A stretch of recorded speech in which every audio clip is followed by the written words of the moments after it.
Good morning! Happy Halloween, gang. Happy Halloween!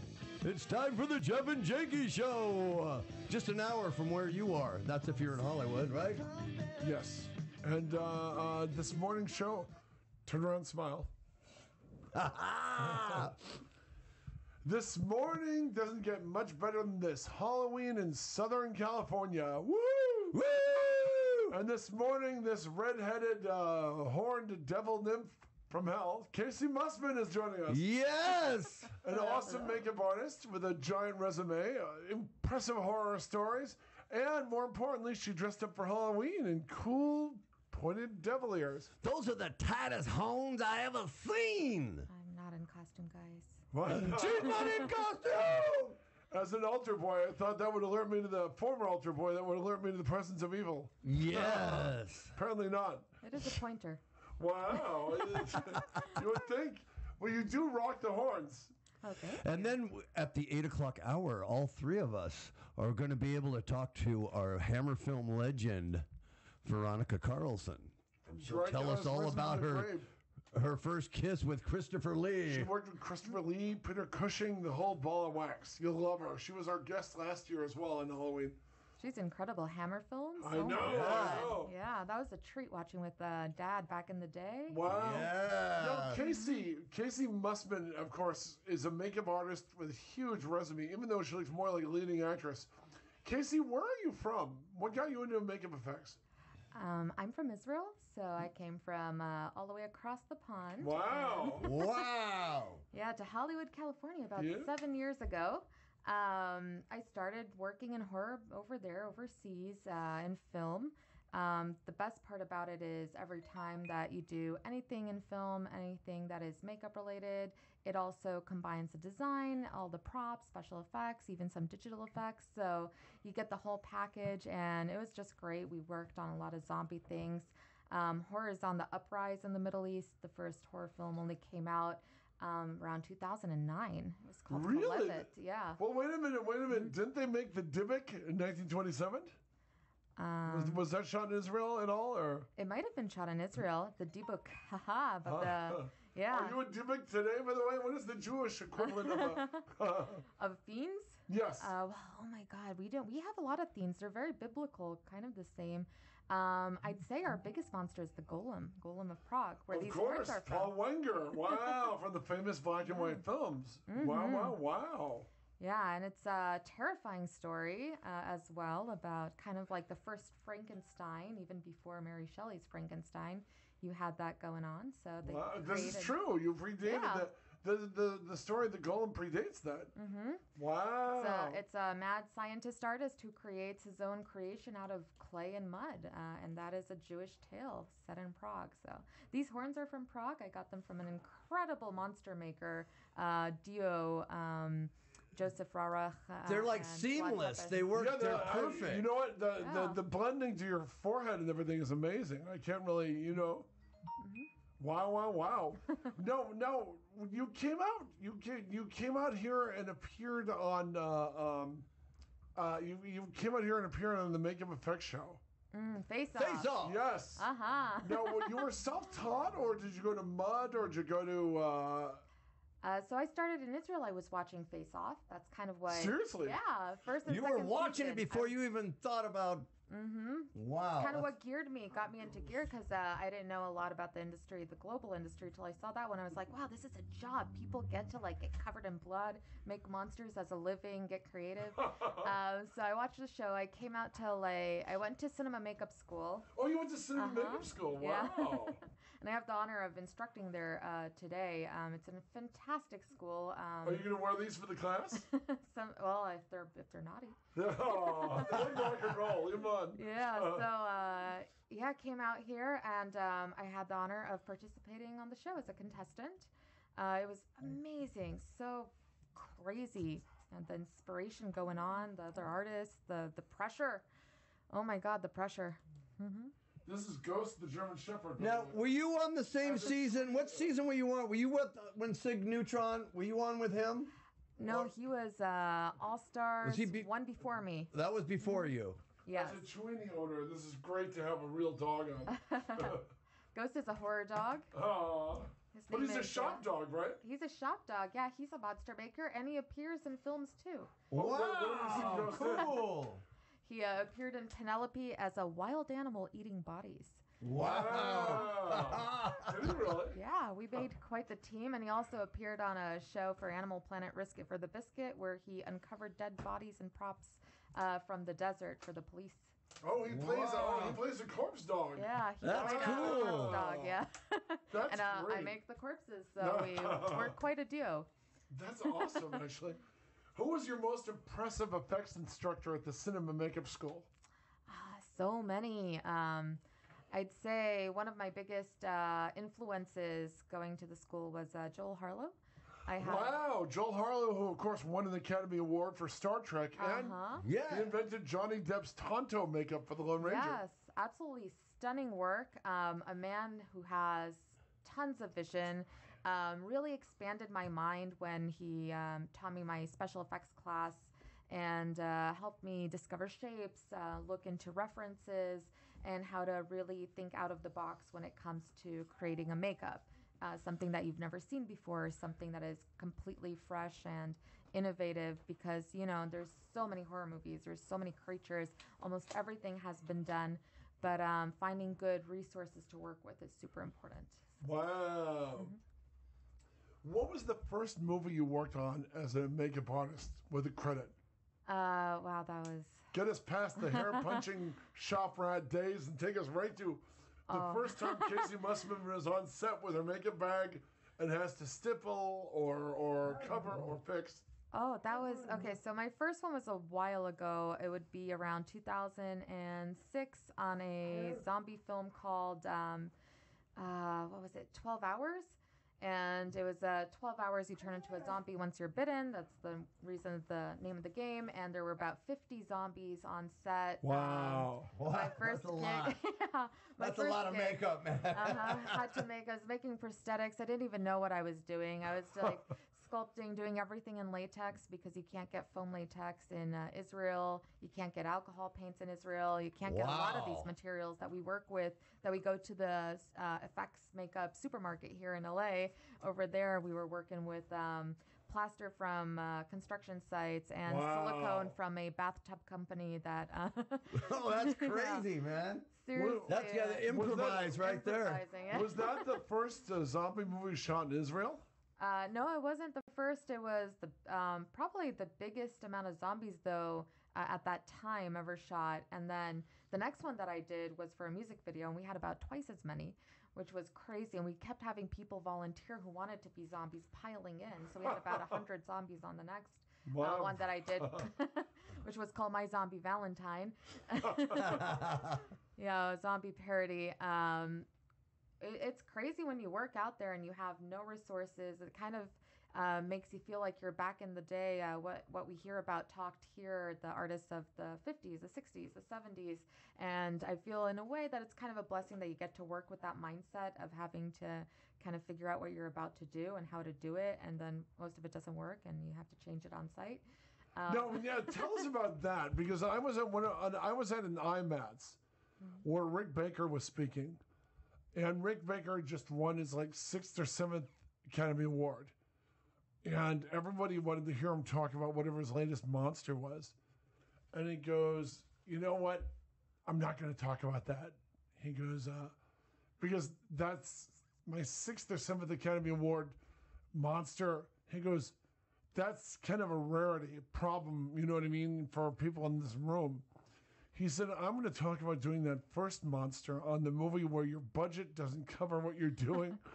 And he told amazing stories about It's Alive and doing bullet wounds and this and that. I mean, doing that first zombie movie where you don't have all the materials. And like you said, you're using building materials to cover because you can't go to Sam French or something and pick up the supplies. You know what I mean? I mean, tell us about that. I mean, when your makeup kit is there and you've got more people than you have makeup, what did you do? Those were the days, man. That's where I feel That's where the rubber meets the road, you know? Go on, I'm sorry. Absolutely. So I would be terrified to do today what I did back then, not knowing, in a very naive kind of makeup mindset. But I was using mud with food dye. Wow. Things to color, like to do clothing and things like that. Coffee with food dye. Wow. Lots of syrup, honey, making the sugar syrup. Funny story about Rick Baker. I'm a big Fangoria fan. Hey, you know I wrote for them, right? I really? How dare you not know this? How dare I? I'm a Rondo-nominated Fango writer. Thanks, baby. What an honor. No, I grew up on that. My dad was a big Fangoria fan. You got Fangoria in Israel? We would order it, special order, and there wasn't even internet orders Do you yet. know if you were reading my Humanoids from the Deep Peace in the Holy Land, I'm going to pass out. I could show you my collection. I wish I brought it, but was it American copies or it was American copies, and we had to fill up a slip. Fill up in paper and mail it, and it would come like maybe 2 months later. Wow. And we couldn't wait. We were just so excited every time the Fangoria issue, and I'd read it cover to cover. And there was a specific one that I loved.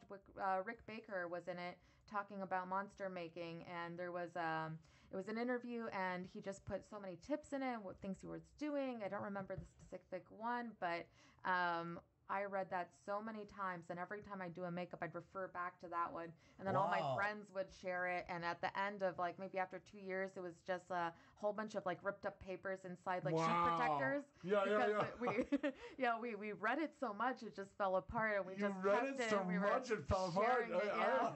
I am very impressive. Yeah. I would be honored if some of my articles in your collection, either beaten the hell or whatever. I am going to look through every page to find them now. Today it means a different meaning to me than back then. I was just a kid. This was the 90s, and wow, I was writing for them. I was a zombie for George Romero in the 90s, and I was teaching in high school, and I landed this zombie gig, and I also wrote for Starlog. I've written for Wizard. I've written for all these, but to me, I've always been a horror nerd. So the idea of hanging out with I got a guided tour of a shop once by Rob Bottin. Oh, Rob Bottin. And Rob Bottin to me was, because Rob Bottin did all the Corman stuff, so I was familiar with him from Cable and stuff. And Bottin told me this great story on when he was doing RoboCop. And he said he was the one who came up with the idea in RoboCop, which kind of mind-blowing, that RoboCop, because he's a robot, he would have a hollow leg. Oh. And that's why he keeps the rifle in his leg. You remember that? The gun, RoboCop keeps his gun in his leg. Because he would maximize the space. That's compartmentalizing. And it was such a brilliant, you never thought of someone having to design RoboCop or something. You know what I mean? And at Fango, one of the things I love doing is doing retrospectives. I would track down 20 people for stories on the same movie. On Return of the Living Dead or Halloween 2. And they would just tell these amazing stories, how we did this, why we did that. And I remember on Humanoids in the Deep, the director telling me Rob Bottin was wiser beyond his years, and some gag didn't go right. And he started crying. And she realized this is a 19 or 20, this is a teenage boy, basically. And nothing went, and he just started crying on the set. And the director, Barbara Peters, great lady, she just said, seeing this guy who had all the answers for her monsters, and it's a monster movie, so he's the most important guy in the set, seeing him break down, she said it reminded her of how young and gifted he truly was, And how much he cared. And how passionate he was and cared about what he was doing. You're exactly right. Yeah, it's nerve-wracking when you're doing these gags, these effects. Or my husband and I in Israel, we built a blood cannon out of the weirdest materials and parts. You built a blood cannon? Built a blood cannon. It was kind of a blueprint between a spud rocket and something very, very illegal. But it's like a PVC pipe, the old tennis ball cannon. Not sagely. Yeah, PVC pipe and oh my God, how much? Fire extinguisher that was pressurized from the gas station tire filling air. Wow. The military service paid off. Actually, there was a great forum that is, I'm not sure if it's still around, but the Effects Forum. And Do tell. Yeah, it was a great forum where I would go to get a lot of information when I was working in Israel. There wasn't YouTube or Facebook yet, so we couldn't get, that kind of social media fast answers that we get today. And on the FX forum, I met Ralis Khan, who is Ralis Khan. Ralis, incredible. Oh yeah, I mean he was doing Buffy, he was doing the Marilyn Manson videos. Mm-hmm. He's the nicest guy too. Isn't he? And nicest guy. Handsome cat too. Him and his wife, they make a very ghostly, beautiful couple. This is true. This is true. And he helped me with a lot of tips, instructions from way across in LA all the way to Israel. Build my first blood cannon. I'll always remember him for that. Like, just be careful. Is this on the same zombie movie you worked on? This was, This the first one that I did. Yeah. We can see Israel's very first blood cannon being used in 12 hours. I can bet you money that's the first blood cannon. I gotta know how much blood volume at one shot. How much? Yeah, he's right. A gallon or what? We gotta know. Well, there's oh my God. So first time the first time we used it was on a music video. Before that, we were test using it, and we shot a guy who was committing suicide, putting the gun underneath his chin, and this sounds like quite a happy video, by the way. Yeah, it was hilarious. So my parents met to that song. It was mind blowing. I see what you did there. Forrest Ackerman is dead, woman. Funny day, funny mornings. You have to have a sense of humor. It is Halloween. So we're there, and I'm giving him an instruction because I have no idea how this is going to work either. And he's like, "Oh, what's going to happen?" I'm like, "I don't know. Let's see. Let's find out." Let's see. Yeah, that's what every director wants to hear. Yep. We'll see and find out. And so my actor, I tell him, just tilt your head backwards when it happens. Act through it. Throw your head back. And we had the blood rig to the back of his head. So wow. If he shoots it, it goes upwards. So we told him tilt back so it sprays onto the wall because they wanted to go in a very specific direction. Not even a squib. This is a blood cannon to get the blood spray on the wall. Yeah, it has like one of those clear, air conditioning vent pipes on it. It's just like DIY, the most random put together thing. And had like 3 people operating it, holding all these like tubes and everything. We didn't know what we were doing. And yeah, but did it work? Well, here's what happened. He got so scared when the thing went off. It made this boom. It went off so hard, the blast force of it, that he froze. Oh, and no. We were shooting in an old abandoned cathedral, and the blood went all over the top of the cathedral, all over the entire roof. Wow. And then it just rained blood, which was really cool. By the way, I was about to say, that sounds like something out of a Tomb of Dracula comic. Yeah, like Slayer CD, Rain in Blood. My God, it's a Slayer CD. Yeah, seriously. And we had to redo it. We redid it. Second time we did it worked really great. When we were testing it, of course, we knew like the force and everything, but we just weren't expecting how it would work on a person. I feel bad for the PAs who had to get up there and clean off the ceiling. It took them 4 days. 4 days. Wow. But we were happy. It was worth it. I have friends, a husband and wife makeup team, Midian Crosby and her husband Josh Adams. Midian. Yes. Oh, I love Midian. Great monster lady. Pennsylvania, is she? Yeah, coast. Pittsburgh. Well, that is Pennsylvania. So. You're correct. Yeah, right now they're in, oh God, hang on. Where are you, Midian? Why am I free? Oh, and of course, I think she's in Colorado now. And they have like a monster Winnebago. He's made of like a blood cannon that works like a rainbird sprinkler, which will send the blood in all directions. That's really cool. Yeah, it's kind of amazing. You're going to have to pick their brain about that one.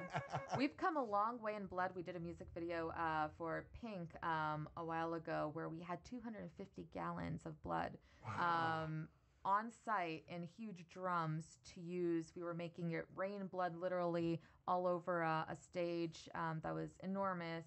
We had tons of blood gags, tons of shots, squibs, everything. Or my husband did it all. He's the blood rigger. Name now him. in our Let's team. Blood rigger! Although your mysterious husband doesn't want to be identified, I want his name at least out there. The guy seems charming and he's very hardworking, and his dog loves him, which is a good sign. And he can hold 2 phones at once. And he can hold 2 phones at once. And he can blood rig 2 rigs at once. Wow.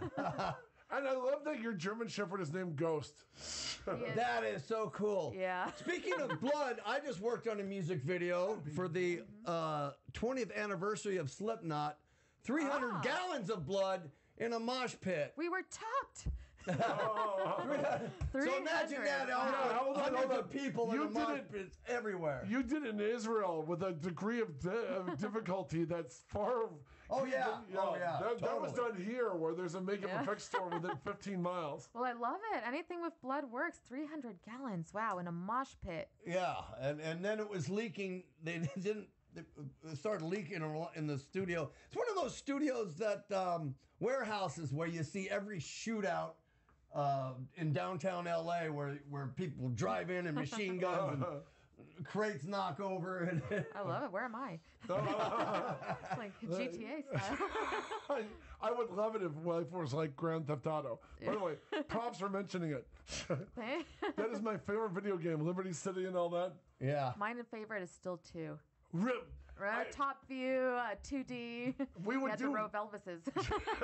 We would do degree of difficulty, where sometimes you would just try to do the whole thing with either a flamethrower or just killing people with a bat. Grand Theft Auto, you just go off mission and just try and... You just get crazy. You Until go the for cops kill you. carnage. I love when the government has to kill you. When the tanks come in, that's when you know you're a big deal. In Grand Theft Auto. Video games are not real, kids. Postal? No, exactly. Now, what was your turning point movie? What was the movie you saw as a little girl with your dad that made you want to make horror movies? There are a lot. Wow, that's a hard one because Dad and I and my brothers used to have something called Monster Night. We would wait till my mom would go out. Seriously. As a civilian, you would give her a break. Oh, no. We weren't supposed to be up that late. So we would hide in bed and then and had the covers pull up, pretending to be asleep. Mom would go out. We'd hear the door shut. Dad would come in and say, "She's gone." And then we would watch 2 monster features. Monster Night would commence. Yeah. And oldies ones, too. Salem's Lot. Probably the TV series. TV series and the very film. first Stephen King. That turns 40 next year. It's the very first Stephen King ever done for television. It's incredible. Yeah, I mean the makeup effects. The makeup effects on that thing are amazing. You know what I mean? I mean, when the kid goes to the window and that vampire makeup, haunting, scary. And it's just so creepy. And I love the nod to Nosferatu, the design. No, the Reggie Nalder vampire look, yeah. That's one of the ones that Mr. Barlow scared me to high heavens. I really liked Village of the Damned with John Carpenter. You know, I met the lead little girl from that, the lead alien girl. Oh, she was great. She had such a haunting look to her, and she was so cold and so alien. And they took it. Well, what's amazing is they took this classic British black and white movie, The Village of the Damned. You know, the Midwich Cuckoos. Yes.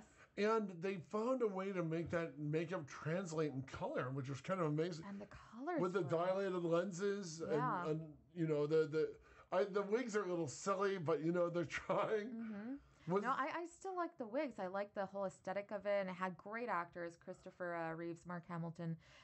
Christopher Reeves' last movie before he was paralyzed, by the way. Yeah. He had and he dies in it too, which is so sad. He had the riding accident right after he did the film. That's right. And there are a lot of great ones. I love the ones that are a little bit more obscure. Let's see, what Innocent Eyes, was it? The vampire film. I'm blanking a little bit on it, but one that really stood out to me. Oh, Innocent Blood. Innocent Blood. By Steve the way, Johnson. Steve Johnson, he's amazing. Morton K. Greenspoon did the eyes for both Village of the Damned and Innocent Blood. See, and the contact lenses on both. Yeah, where they change colors. They make the film. They make that eeriness. It's the eyes are the windows to the soul, and you know, really addressing that. There's very few people that I've met that are so passionate about that, and that's why I work with an amazing custom contact lens designer. Shout out to Sam Hain. By the way, Sam Hain, I forgot Sam Hain. I don't think that was his birth name. Chuck Silva. And incredible, and his wife Lisa Silva, incredible photographer, and he puts in so much design work into his lenses, but it comes with the thought. The things that he does are just so incredible. It's little details, and they can change an entire film, like in Innocent Blood. That was really what was so creepy about the vampires, were the way they were emoting through their eyes. I love how Steve Johnson came up with a look you'd never seen. There've been a zillion vampire movies, and in the year that came out, Bram Stoker's Dracula, which won the Oscar, and all these other vampire movies came out, and yet he came up with a look that's completely its own. You know, Johnson has a great werewolf movie playing on Amazon Prime. Nobody's seen. Have you ever seen Bad Moon? Bad Moon. I've seen the cover. I have not seen the film. Maybe I'll watch it tonight. Yeah, it's a perfect night for it. It's this cool Timberwolf full body werewolf outfit, and it looks different than the Howling. Did he have the still things on his feet? If he does, he hides it really, really well. The werewolf. I mean, by the way, this is why that hind leg angle. This is why you're watching Bad Moon. Bad Moon. The villain is his uncle, who's also a werewolf. The hero is a 10-year-old boy's German Shepherd. Ah! Wow. We're watching it. Yeah, the last 10 minutes is a throwdown between the German Shepherd and the werewolf, and it's crazy. I mean, the werewolf is great. You got to an actor and an animal actor. I mean, how many? We don't know how many takes it took to get each shot, but that's so convincing. And I mean, when you look at Johnson's whole work, again, I had him on I did an event. We had 30th anniversary of Night of the Demons, and Steve came in and was talking about reinventing. His demons are completely different than ever. Most movie demons were always the horns, and Johnson for Night of the Demons came up with a whole new look for it. You know what I mean? And again, Night of the Demons was kind of groundbreaking in that the female was the villain. It was a Freddy Krueger where it's a woman. It's not a guy slashing up a bunch of girls. It's a girl slashing up a bunch of guys. Which is a good flip. Yeah. We're going to start seeing more of that, too.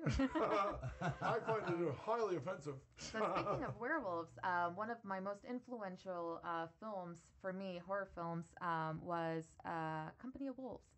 And wow! I did not expect you to say that.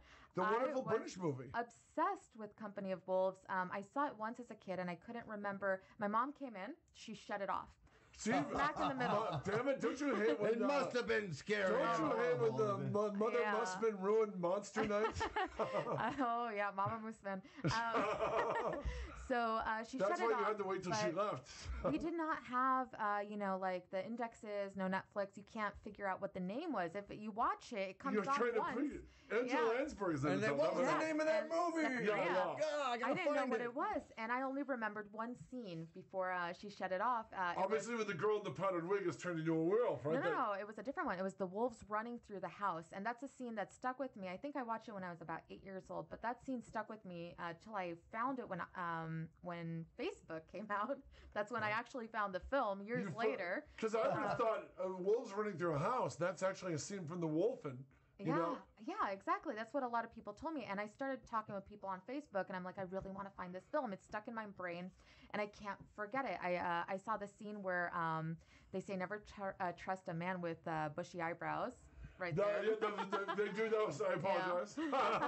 And then he goes. There's the whole anthology where the girl with the red hood. She's Red Riding Hood. Yeah, the Red Riding Hood. Wasn't that brilliant? It was so brilliant, and it was so underspoken. So it wasn't. It was on the nose visually. You know what's going on. You know it's a Red Riding Hood reference, but they're not talking about Red Riding Hood or anything. So you don't know exactly what's going to happen. And then they go to the grandma, and then there's a transformation, and it's brilliant. It's such a terrifying, and then there's the scene where she's dreaming, and it's wolves, and they run through a house, and the house turns into a forest, and the forest is filled with games like dice and jacks, and Mom couldn't have shut it off at a crappier time. But you know what? It did leave an impression. So it was kind of like her shutting it off. Maybe if I watched it, would just trail off, and I'd never remember it. But you obsessed because she shut it off, and you were so little. You obsessed. That was like that with me. My mom, when she shut something off, you become kind of quietly obsessed with it, like you said. Yes. There were no TV guides or exactly. And then started the Blockbuster era, where I watched every single werewolf film in Blockbuster to try to find your movie. My movie. Wow. And I watched so many horror films trying to find this one film, and that took me on to watching other films, Stephen King, Children of the Corn. What was your favorite of the one or two. Simple Danny. What was that one? The Howling. No, it have to be number one with Rob Bottin effects. Yes. It's because The Howling is one of those movies that every sequel to it was terrible. I mean, there was no. It wasn't like Aliens, where it wasn't like Alien, where at least you had aliens. From Jump Street, every Howling sequel was worse than the one before it. And I mean, even you look at the first one with Rob Bottin at like 19 or 20, the year before he did The Thing, and his werewolves are. I know he had a lot of help allegedly from Rick Baker, but his werewolves are just. That crew, I have to say, Rick Baker, Steve Johnson, Rob Bottin, that time, the inspiration bouncing back and forth. Tom Hester, who also designed Shrek. Tom Hester went to Chaffey College, 10 minutes that away. They still have a picture of a California condor mask he made in the library. Nice. Oh, cool. I didn't know that. Yeah, I didn't know that either. We could go see that, huh? The first time I saw him on a set, I said, "Hey, we're both Chaffey College graduates." And he's, I also loved Jack Nicholson when he plays a werewolf with Michelle. I'm forgetting. Rick Baker, Wolf. Wolf. Yeah. Who was his co-star? The problem with Wolf, James Spader. The problem with Wolf is I heard one of the rumors going on. I've never talked to Baker or any of those guys about this. The rumor going around is that Nicholson would give him to a certain time, and then he'd just get up and walk out. Really? And if you look, that's why I think the end of that movie where they look like two hillbilly Incredible Hulks in the wrestling, and it just the makeup looks, like it could have, it so wasn't like the continuity of his makeup was off because. Well, I think he had to do it because it was such a star. He had to do it to a certain point because I think the rumor was Nicholson was make-upped out after Rob Bottin did Witches of Eastwick, and after Nick Dudman had done Batman on him. Remember when I lived on 9th Street, I had all those life casts. I had the life cast of Jack Nicholson from Witches of Eastwick, and they used the same one on that one. Well, I know the cool thing about live casts is if you can sit tight for. I do a lot of creatures as well. So once the alginate is on you and setting, I love doing it on a studio one easier than on a low budget one. There was one where I was at the guy's house and I'm covered in alginate, and he left the room, and I hear him talking to somebody like 3 rooms away. And it's like, you're coming back, right? Because usually when you do a shop, they'll have some poor shop rat pat your arm so you're still in the, you know what I mean? Yeah, see, I have a different take on life casting. I love it. I've been under it. You love it. What's your trick? How do you kill? You love aloe vera at the end of the day, don't you? Love it. It's like a spa treatment. It just like takes out everything, cleans out your pores. My skin never feels better. Yeah. Yes. And I find it very zen when I have actors in my shop and we do full body casts or face casts. We kind of take a more zen approach to it. Put on some good music. Let them get into the zone. Monster Effects did that. You know what I mean? The guys at Monster, baby. The guys at Monster Effects did that. They would put on like music. You know what I mean? I mean, it was a cool killer. Once you've had your coffee and you're ready for the live cast, it's just perfect. Yeah, it's fun too. I like the feeling of it. We have like a whole scuba diving kind of system where like thumbs up, thumbs down.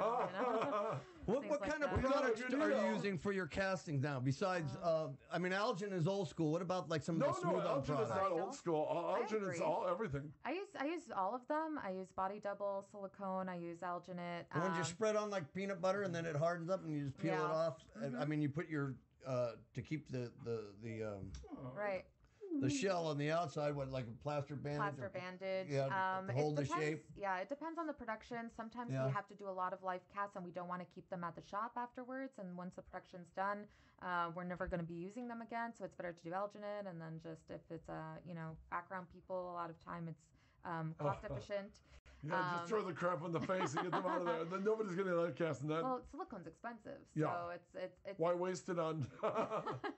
And it stays, it lasts. So I love that alginate is also greener. It breaks down. It doesn't harm the environment as much as silicone does. I do like to take a green approach to makeup effects and a safety approach, which is something that is also has a need to develop, so we don't become our own monsters. And Oh.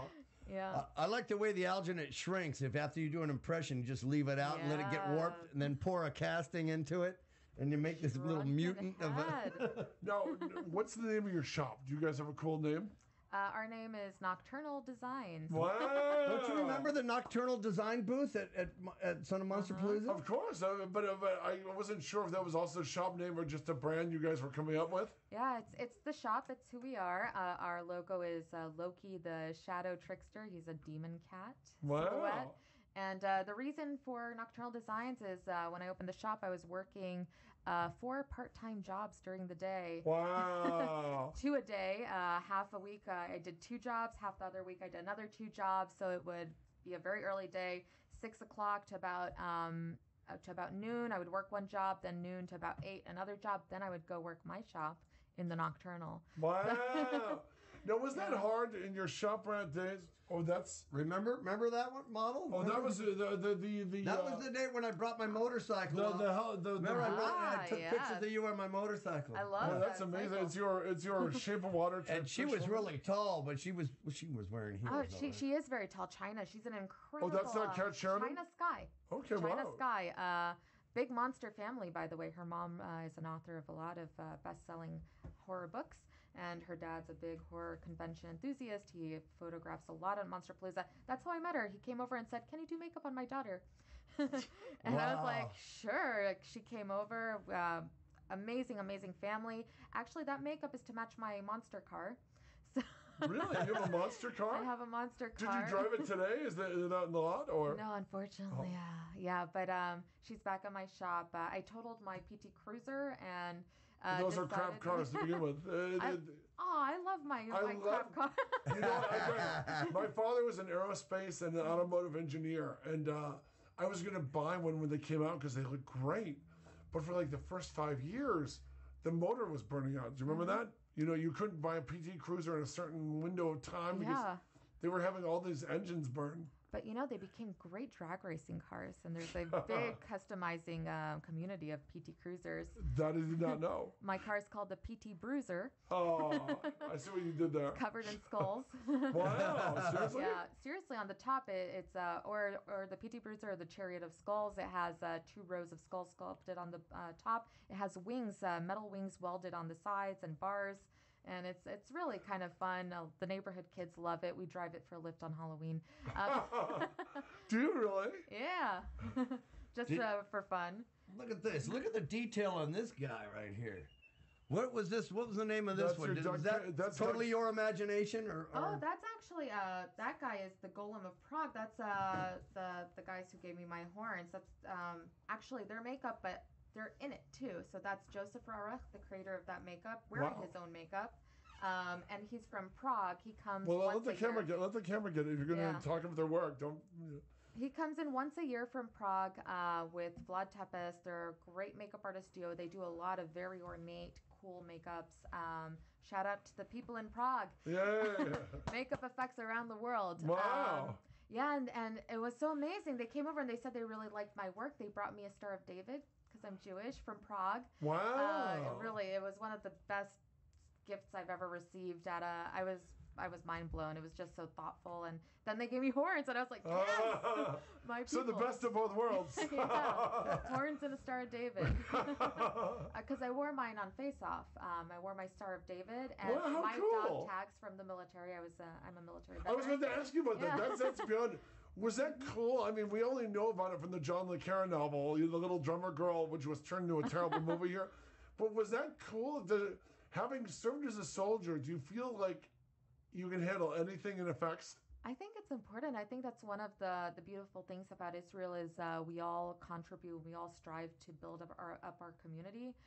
Everyone serves, there's draft, but also everyone is honored to serve. I come from a long-term serving family. My mom had an Uzi. I love that your mom had an Uzi. Yeah. No wonder your dad didn't want to let her know about Monster Nights. Yeah. So my dad was military, my mom was military, my sister was a medic, my aunt, my uncles, everyone served. So it's not weird.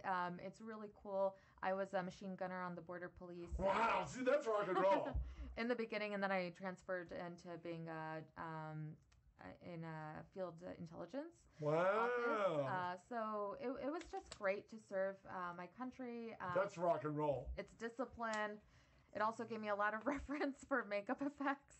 That was a big high. You get a big high. I mean, just to shoot a machine gun, just. Yeah. I mean, I've shot blanks before. How did it feel just to go to a rifle range and just cut loose with an Uzi? It was. I never shot an Uzi, actually. No, you never? No, and never have I ever. So But, your mom will always be cool. What's your favorite fully automatic weapon? M240 all the way. Woo! I could take it apart and put it back together in about. Oh, could you really 15 blindfolded? minutes. No, not blindfolded. That's crazy. I got my fingers like stuck in it or something. No, but it was a heavy. It takes 2 people to operate one. We were 2 girls, each carrying about 15 kilos of weight. Wow. One carries barrels and.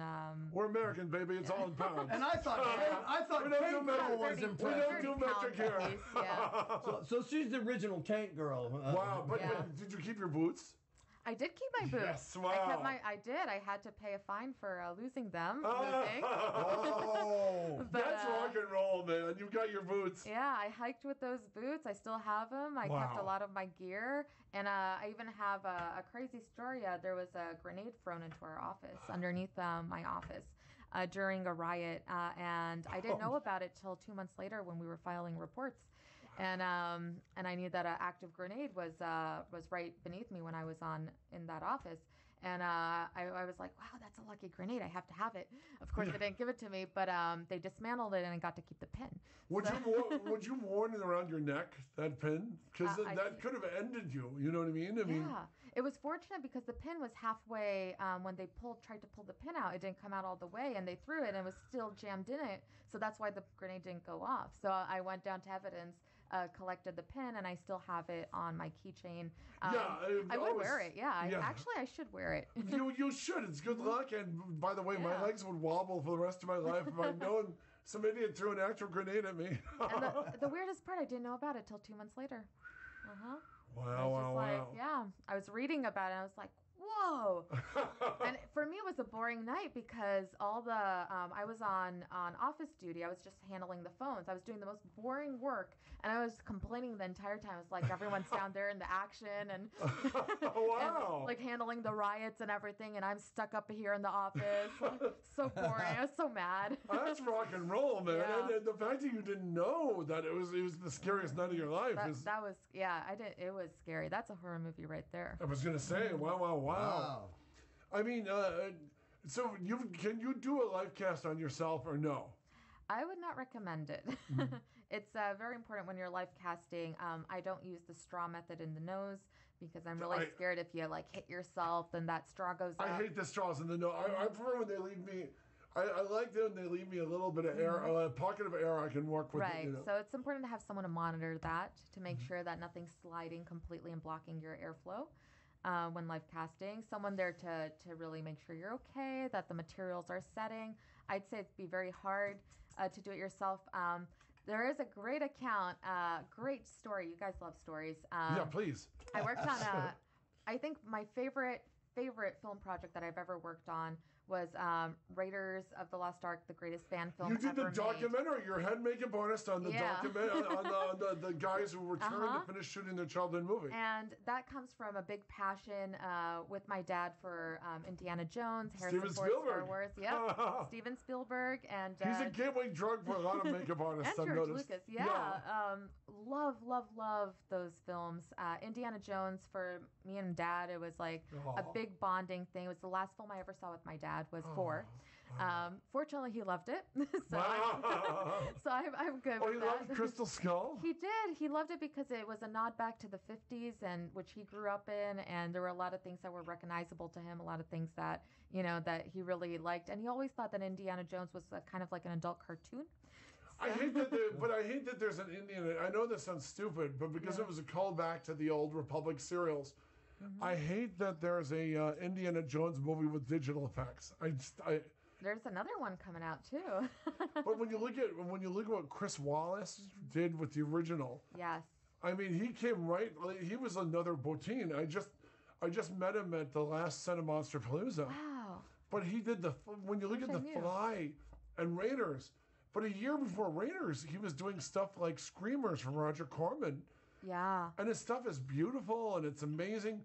And when you look at the melting Nazis, it's just great work, thoughtful work, and also it has a play on those fears, those integral fears of ours. You know, like the melting flesh, the melting skin, and it's very simply made. A lot of these things. I was reading about the Nazis melting, that they were using a lot of wax and making things just look like they're dripping and everything, which kind of like having your face melt off is a basic fear of everybody. So I don't think anybody likes that. The documentary, it wasn't just a documentary. We reproduced the flying wing scene. And we went out and shot it in Biloxi, Mississippi. Wow. We recreated, when I say we, I was just the makeup artist, but I actually came in 2 weeks before and got to help everyone with the team, got to help paint the guard tower and build the flying wing, which was so much fun. I built the decals on the wheels. Really? Yeah. By the way, the That's flying my wing, favorite airplane is the flying wing. So man. cool. The flying wing Nazi, the big burly guy. Yes. That's Pat Roach, who was several Pat of the. Pat Roach has the cauliflower ear in Tim Burton's Batman. Remember, he jumps to the floor. He jumps out to scare Batman and falls to the floor. Yeah. He did a ton of movies. I mean, he was. He did some Jackie Chan movies too. He did, but he was also in. He's the big guy. Because he's wearing like a headscarf and everything. Yeah. You don't recognize him in Temple of Doom. That is right. Yeah, he's one of the big thuggies in Temple of Doom. See, I remembered that as trivia, but I just recalled it. That and Alfred Molina. Dr. Octopus. Dr. Octopus, of course, is the panicky guy who betrays Indiana Jones. He's throw me the whip. Sapito. Throw me the whip and I'll throw you the arrow. Yeah. Oh, and he gets it good. I'll tell you a horrific story I have with somebody from Raiders Lost Ark when we're off the air, but you know what I mean? And getting you know to the story, but Yeah. getting to do that, to be on that set in Biloxi, it was very, we reproduced it as best we could. You finished a dream for those guys. You finished a 30-year dream for them. Got to participate in it, and it was just so surreal being there, and it felt like the real thing. It was like kind of like that fantasy, like adulting fantasies of being there and being like, I'm in it, I'm doing, even if it was just like out in the backlands. But those guys, bringing it back to life casting. They have a great story of how when they were kids, because what happened there, they saw Raiders, fell in love, the two, Eric Zala and Chris Strompoulos, fell in love with it and started reproducing it with nothing to go off by memory because it was only in theaters. You didn't have internet, you didn't have resources, so they had to buy books, they had to get like a camcorder, they went and got leather jackets, and all this was on their allowance when they were in grade school. So they shot it every single summer, for about, it was like 7 years from the age of 12 to the age of 18 or something, like even 11. It was crazy that kids would be this dedicated, and they life casted themselves for it to do some of the props. They had How was it, though? How, as a makeup artist, what did you think of their life cast? How did they do it, John? So they brought in another kid. They did it with plaster, and it locked on the guy's face. It's great. There's a great chapter in the book. There's a book about this, about their process of how they made this film. And I'm reading it, and I'm just enjoying this chapter so much. It locked on their film. They had on Eric Zala's face, onto his eyelashes and eyebrows, and they had to take him to the hospital and remove it surgically. And for a year, he had to use his mom's eyebrow pencil to fill in his eyebrows because they were gone. And they didn't grow back. So yeah, I don't recommend doing your own life cast, especially non-professionally. But I mean, having done a bunch of creatures, I mean, I love hearing stories. I love makeup artists telling stories. And if you have 3 makeup artists in the room, you get 5 stories. You know what I mean? Yeah. I mean, you guys all come at things differently, and it's fascinating to me, And the things you see on set, even so, because a set is such a live thing. Ghost is bringing in his input. Yeah, he wants attention. He wants attention. I love. He talks. He wants some cookie, Chris. Again, I own a Chiweenie, so having a real dog here. I grew up with Irish setters, So having a real dog here complaining about, you know what I mean? This is our second dog guest. Our other one was from John Redcorn from King of the Hill. He brought his 2 little dogs in. He brought his 2 chihuahuas in, one of which sat in my lap for the entire 2 hours. Aww. Although Ghost is, Baby. yeah, exactly. Ghost is even better behaved. They do that thing where they scratch your leg because they want to be picked up. You can't leave them on the ground. Ghost is a talker. He loves to talk. He just is so chatty. He'll howl at the moon sometimes. Really? Which is Honest to God, cute. howl at the moon? And he'll howl at ambulances as well out the window. And he loves to just come up and be all bratty. He'll go like, "Arr." Why? Because I told you. And he'll say, I love you for pastrami, or a treat. Is he about 3 now? He looks about 3 or 4. 1.5. Wow, he's a puppy. He's a puppy. Nice. He's a very silly boy. He's adorable. How did he get the name? Well, his eyes are completely white. For the people who can't see him, his eyes are. There they are. They can see him. They can see him on there now. They don't have any pigment in them. He's part husky, so that's where he gets the husky colors. But his eyes just are so creepy. They look like ghost eyes. We thought he looks like Ghost BC, like Papa Emeritus. Yeah. You know, both of us are big fans of Ghost, the band. I've seen them a few times already. In San Bernardino? I saw them at in Orange County at the observatory. It was a real close-up show right there. And then I don't know if you saw my profile that was lasted one day, a picture of Papa behind me. No, I did not see that one. Yeah. That should. Oh my God, that's amazing. He pathetically has to make sure all of our guests look at his page. He's got that one eye and the. Yeah. And I was with the guitarist. What do they call them? 1 and 2, like a thing. Nameless Ghoul. That's what Nameless the guitarist Ghoul. are. Mm-hmm.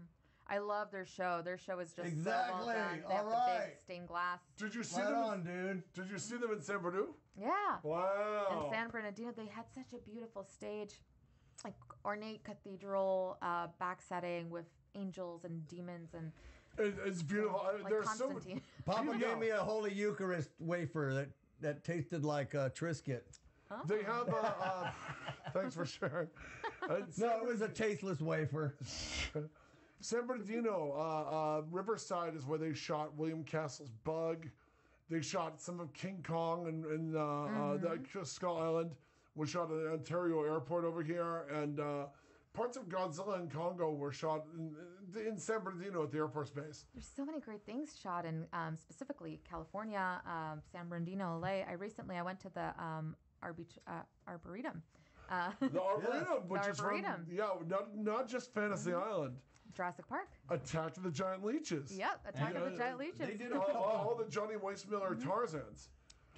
They did Tarzan. Yeah. And Daniel Boone. more importantly, Anaconda with Ice Cube. Yes. Oh, Most Anaconda. And John Wright.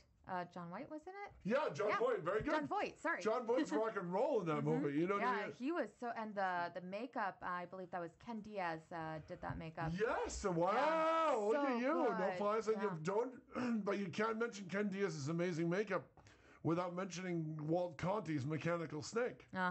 He also did the Sharks in Deep Blue And Sea. Fright Night. Oh my God, Steve Johnson's Fright Night. Yeah. Yep. You know, Welcome to Fright Night. and I mean, and you look at Fright Neighbor Night. next door. Exactly. And you look at Fright Night with Steve Johnson's amazing shark mouth and all that. Yes. And you look at the new one, and the new one's fun, and it was written by Jane Espenson, a really talented Buffy the Vampire Slayer writer. But the CG doesn't have a patch on the physical effects of Steve Johnson's original. No, it was very visceral, that whole transformation. And there's a beautiful transformation too. It goes in 3 stages in Fright Night, from when she first starts transforming all the way to the big shark mouth. Yeah, And it's really well done work. The actress was Barbara. But the actor, you interviewed her. Was it She's Barbara? in she's in my Fright Night retrospective article. Amanda Bierce. Amanda Bierce, sorry. Yeah. From Married with Children. Amanda Bierce. And she told me. So great. She told me it was just so weird to see when they applied the mouth and everything. I mean, and again, Steve Johnson is one of these hidden heroes of effects. For about 5 years after that, anytime you saw a vampire on a TV show, a cartoon, a comic book, or a movie, it was a complete ripoff on Amanda Bierce's Shark Mouth by Steve Johnson. You know, Anime uses that a lot. anime stole it a lot. I mean, but you look at what Johnson, when Johnson did that, it was like 7 years before Innocent Blood, and when he went back to vampires, he didn't coast on what he did earlier. He changed everything around, you know. That's true. And to touch on Japanese horror, speaking of J-horror, as they call it in Fangoria. There's so many great references to the Japanese demons that actually do have huge onis. They have huge mouths. It's a really creepy one of and this. The eyes. The mouth in the back of the head, or the mouths and the sides of the body. And they have just the weirdest demons that are so different from demons that are, you know, things sometimes are very similar, like Europe, America, Africa demons. They're all, you know, horns and stuff, tails, wings. But the Japanese demons are just so incredibly, you know, creepy. Disturbing. Utterly disturbing. Whole different animal right there. I just met this amazing Japanese producer, and he was showing a clip from. He was at the Long Beach thing. Oh yeah. And he was showing a clip from a movie, and you couldn't really see the top of his demon. And I won't spoil it, but he told us. He goes, "Well, the MPA has been giving them trouble." And he told us what was on top of the demon that they wouldn't allow them to put in the trailer, and it was really disturbing. And again, nobody would think like that on a normal. Usually, it's like, give me a little bit of The Exorcist. You know what I mean? I want a little bit of The Exorcist here because that's the #1 demon movie of all time. You know, Asian horror is either like right here or right here. Yeah, it's like you either get it all or like all or nothing. It's simplicity. And that's a beautiful thing too. I love specifically simplicity in horror, especially in my own makeups, going either really all out or going very, very simple. I love that in the Cabinet of Dr. Calgary, they have the knife murderer, who is actually very, very simple. It plays off the, again, basic fears of having just a white face, dark eyes, and a dark mouth, like black. Oh, Cesar, the sleepwalker, right? Cesar, the sleepwalker, and a close contact weapon, which is kind of what, in a way, I feel kind of went towards Halloween, where you have the mask of Michael Myers. Again, it's almost like a skull. It's dark eyes, dark mouth. The cavities are very dark and sinister. The face is very white. It reminds you of a skull, and the weapons are close contact. It's just these basic fears that kind of are, you know, inherent to all of us. Tommy Lee Wallace. I interviewed Tommy Lee Wallace, who did the Michael Myers mask for the original Halloween, and he said his orders from John Carpenter were essentially, it just almost like the most primal element of a man. You know what I mean? I mean, the outline of a man, but that was about it, which is why they called him The Shape. The Shape? Yeah, all through the original movie, Wallace goes, Michael Myers wasn't Michael Myers yet. We just called him The Shape. And I think that might even be his credit in, you know, the first Halloween. You know, he took a William Shatner mask and he painted it and changed the hair a little bit. But he goes, it wasn't, the mask was not important. It was just the outline of a mask. It's disturbing, almost a man. He said it was originally going to be a clown mask, and then they changed it around. Mm-hmm. And it's almost, I think it's that primordial basic element of a person, which is why it's so disturbing. It's disturbing, and you don't know what's underneath it, which is another thing that's disturbing too, because everybody has their own concept of fear and what scares them. So you are designing it in your own mind, and what you think is under there is completely different than what you might think is under there. And that's another scary thing, because what scares ourselves is the scariest thing out there. And you forget that. I mean, you forget in the last 5 minutes they actually unmask him. You know, they unmask him, and he drops the knife. He can't kill the girl unless he's wearing the mask because it's part of his thing. And you realize that cliche, it's a cliche now in the 40 years since. It must have been groundbreaking, you know, for people who saw Halloween the first time it came out, that it must have been like a bomb hitting. Mm-hmm. By now, though, it's like, of course. Yeah, by now we're desensitized. Yeah, completely. We've seen it all. I mean, I watched, there's a movie called The Collector and the Collection. And they hide the killer's face even in the last 5 minutes after they unmask him. The camera never shows you his face, you know, and he's unmasked and he's talking to the hero. And I thought that was it was a nice conceit, you know. Mm-hmm. Now it's Halloween night. What horror movies are a must watch in the Casey Mussman collection? Oh my God, there's not enough time to watch all of them tonight. What are you putting on though? When trick-or-treaters are hitting, I assume you will answer the door. Mm-hmm. Well, Yes, I love the werewolf movies for Halloween. I do love Interview with the Vampire. That's a classic one that I love to watch. I grew up on. I love vampire films. It's disturbing too. The way they give him that translucent baby face with like the vein at the, it's disturbing. It really is. The eyes, the teeth, fangs are beautiful. Done in Gary Archer did those things.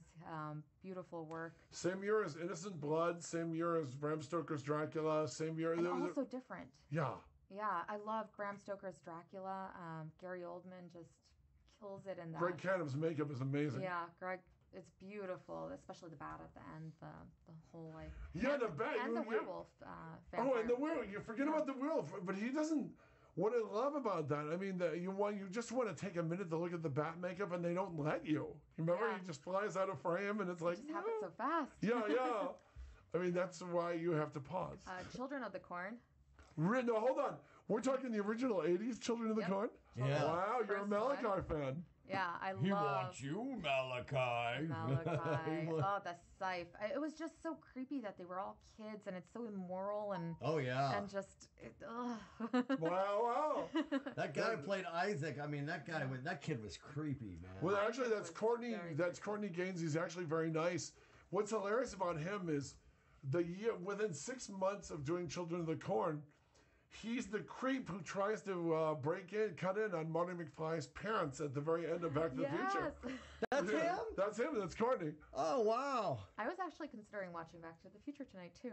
Not a horror, but set in October. Yes. Yeah, people forget Back to the Future is set in October. You can close the outer door if you want, just to keep ghosts from wandering. Science fiction, horror, love The Thing, love Alien. Now, are we talking both things? The black and white thing or the color thing? All the things. I like the black and white. I like even the new one. Even the Mary Elizabeth Winstead CG thing? Yes. Oh. I did. I'm so upset about Paul Komoda's beautiful sculpting work on that. That didn't get... you see Paul's work and you see him make it in. It's like for another CG lobster type thing, you know? And Paul's work is so just... beautiful. There's a great photo online you could find if you look up with Casey Love and Paul Komoda are just working on this most. Hey, give me another 6 minutes with her. Hey, Jeff. Yeah. Give me another 6 minutes. I'm trying to figure this out. Yeah. No, Casey. I want to talk to you when you did Face Off. How scary was it? How scary was it to be? You're from a foreign country. You're new here, and you're in total competition. You know. I loved it. I thrived on it. I know a lot of people get very anxious about the competition aspect and the time, but for me, you know, I worked so many indie films that you get no time, no budget, no sleep. You're working 24/7 around the clock, but suddenly I'm on Face Off, and there's a budget, and it's a unions show, so you're sleeping 8 hours a night, wow. And you're in a house for 3 months, no phone, no TV, completely sequestered, and I'm like, I'm on vacation. This is fantastic. You get your own creative license. I'm like, wow, I could do whatever I want. No directors telling me off. No this. Oh, no that's that. right. All you the know, stuff you as an effects person are kind of a slave to the director, right? Yeah, I was just chipper than so happy. I did have the scary thing that happened to me on the show was I sustained an injury in my neck and my back, and I had to go on the days we did interviews. Those were half days, so we didn't do the entire day. We weren't on camera all day. So they would take me to the clinic for half a day in the morning before we go and do the interviews where you see us talking. And I went with the injury. They told me I needed 7 days off. And you don't get any days off on Face Off. Right. So I said, no, we can't do that. What can we do? Because I can't move the muscles in my shoulder. My arm was completely frozen. How did you injure your arm, by the way? That would be an interesting story. I know. Probably just mold making. I can't pinpoint the exact time that it happened, but we had a 2-day challenge. We had a few 2-day challenges, which means you have to do all your sculpting and mold making done the same day. You get a very rushed day. The next day is only like application and stage. So it's basically 10 hours of work altogether of the shop work. So it put a lot of pressure on the entire face-off team. And I must have, you know, it's important when you work with heavy loads to really be mindful of your health, especially in this industry. Be very mindful of your health. And we were just running around, slinging all these casts and everything. So I must have pulled something Just overdid it, and they gave me injections into my neck, steroid injections. Wow. So the rest of the day in the interview, I'm just like robotic. I'm like, doing the robot dance. Wait, no, So were you funny. happy with it? But one of the questions, one of my friends was on a reality show, and she tried to game it as best she could. She'd read about reality show survivors and stuff. Mm-hmm. And were you happy with how you came off on Face Off? Or were there episodes where you're like, oh, they made me the heel? No, I think I had a good time. I just came with a good, open mind and a lot of positivity to do something fun. I told myself at any point, if I go home, I go home. So nothing's worth it to, some people try to fake it or play a character. I was just, going through it, doing my art. I tried helping everyone. There's an episode that I'm very happy with. I'm very proud of how I came off in it because we were doing horns, which my company does a lot. Coming one of your motifs. Yeah, so my company does a lot of horns and solutions, especially it started off in fashion, doing big headdresses and balancing weight and making sure that people's necks are supported, backs are supported when you're carrying a lot of weight on your head. So they just threw us with these beautiful horns that Neville Page designed and 3D Neville printed. Page, I just covered him in Star Trek the magazine. He's working on Discovery. Yes. I think I read that one actually. I might have not pegged it for you, but I was obsessed. I was reading everything about. You're forgiven. I loved it. So he designed these beautiful, beautiful horns. We had to find a way to mount them, and a lot of the people on the team did not know what to do in this aspect of how to mount them, how to make a skull cap, how to do all this weight balancing and shifting. And there's so little time, so much work, so much pressure. Everyone's focusing on the makeups and less on the technical aspects and the hardware. So I just called everyone over. We talked about it at night at home and said, listen, I don't want anybody to get injured, any of these models. I know a lot of the models personally from before Face Off, working with a lot of creature actors at Monster Palooza and IMATS. So I wanted to make sure that they were supported because someone who doesn't know what they're doing could potentially put a lot of damage and a lot of pressure onto, and they shouldn't have to know these things on Face Off. We're there to do the makeup and the design. So some of these things are a little bit more specific and more specialty. So it's something that I could bring with our experience from a lot of trial and error that we've done in the past and really help support the other artists with. So I was super happy and proud with that. Wow, nice. And when you were doing that, are you still in touch with a lot of your fellow contestants? Yeah, we get together a lot. We get to see each other a lot.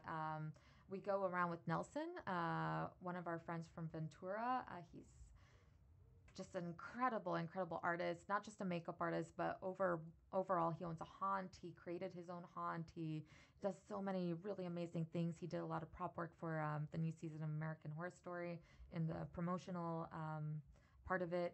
And he just does a lot of really cool, like B-movie indie things, the ones that have the more mindfulness towards design and towards the horror. Wow. So we hang out a lot over there. We help each other on projects a lot.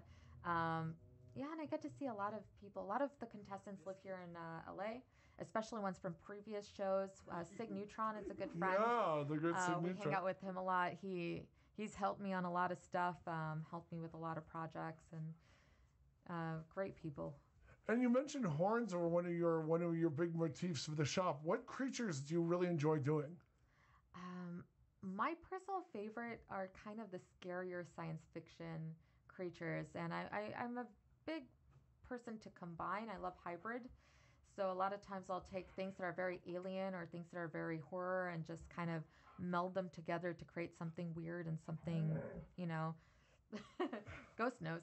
Yeah. I like that. That's one thing I was that's impressed with is your horn work and some of the designs on the creatures, and I mean a lot of lines, a lot of striations in the horns and the I love texture. I and love the texture is and really detail. really different. That's what I like. Thank you. Wow. That's what separates you from the rest of the That was something world that of horns. Joel Harlow goes back to the inspiration that I took from Joel Harlow was he didn't focus on showing me what to do. He didn't want to show me his way of doing things, but he was more insistent to looking into the resources and how to assess something. Now as a mountain climber, I'm doing 7 summits. That's my big... Be careful, for God's sake. I mean, it's my big passion and goal aside from makeup. I go out and I love seeing all the textures on the mountains, all the ice, the way the ice dries in dry environments. It actually dries and cracks into the rocks, creates really weird veiny textures. And I'll take photos of these. I have a sketchbook when I travel. I have a Do you really? Yeah, So I'm an old soul travel journal and found an ink some pen. like latex and take textures off of I things should. in That's a nature, and you fantastic can idea. incorporate that Did into you- some of your design. That is a great idea. I should carry a Yeah. bottle of latex up the mountains and And then Yep, you got like a texture little stamp stamps. that you could use. And then you can even Yes. drink it if your arm is pinned for 127 hours. You're looking at me like you Would were you, a no, dog biscuit. did you climb Mount Baldy? I did. I climbed all the way out Mount Baldy. The Devil's Backbone is up Wow, there. yes, yeah. yes, wow. That is an amazing place. You made it up to the waterfall? Mm-hmm. Oh, the waterfall's amazing. Yeah, Ghost and I, we traveled together. He's climbed all 6-pack of peaks, California. Wow. So he's a summit finisher. Oh. That's a challenge here in Southern California. They also have in Northern California of 6 of the tallest peaks that you could climb. Mount Baldy's one of them. Yay. And- Half Dome? Half Dome, yep. Done Half Dome, San Antonio, San Jacinto, Wow. San Gorgonio, Mount Echo, the 3 telescope peaks, Oh, you did Palomar. You did the Palomar Observatory. Yeah. Wow. Mount Wilson. By the way, I want to say Einstein's theory of relativity light, they were tested on Mount Baldy, between Mount Baldy and Palomar. Really? And Mount Whitney, maybe Mount Whitney and Mount Baldy, but yes. Mount Whitney's next. That's Wow, the one I'm you- training for Mount Whitney at the moment. You haven't done Mount Whitney yet? Well, No, that's no. We're going to take That a few is minutes hot. and call Veronica right now. I just called her in the hallway and told her I'm calling in from the radio. So Okay, cool. All right, I'm going to press the button. Here we go. you guys will dig this. This is Veronica Carlson from Dracula Has Risen from the Grave. Frankenstein Must Be Destroyed.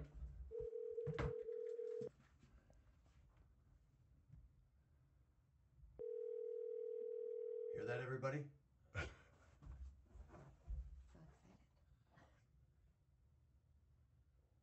So excited. Hello. Hello. Hi, Veronica. Happy Halloween. Happy Halloween, Veronica. You're on Chaotic Radio. This is Jeffrey, Thank you. and Hello, Jeffrey. and this is Patrick. Pat Jankowitz, your pal Janky, and the lovely Casey Musman, her charming husband, and their German Shepherd Ghost. She's a makeup artist, and she's thrilled to have be on the same episode as you, Veronica. Wow, that's amazing. Happy Halloween to all of Closer, you. can you hear her? Wow, hey, happy Halloween to you, Veronica.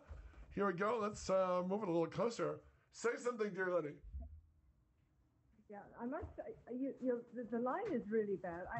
Yeah, I don't know what Jeff is trying to accomplish here. Jeff is bad. Can you hear now, Patrick? Yeah, but you sound like you're underwater. Are you calling me from a submarine? You sound very odd. Yes, we're in the Nimitz. We're passing underneath the Connecticut coastline.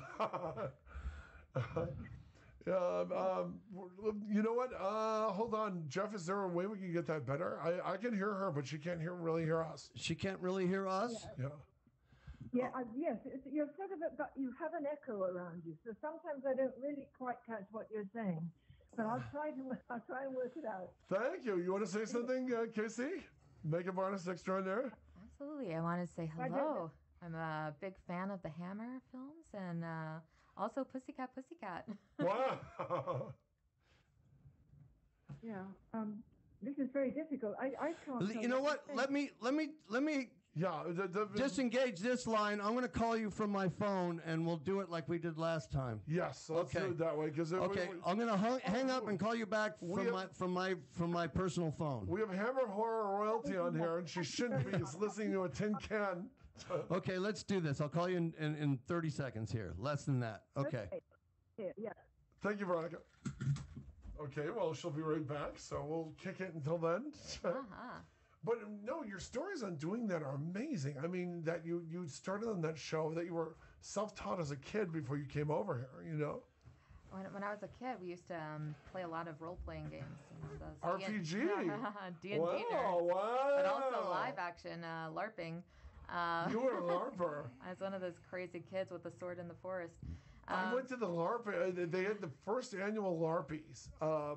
Robert Hall and I were there, and it was the first and last LARPy Awards. It was terrible. Okay, here we go. Okay. Trying to hide her number from the camera.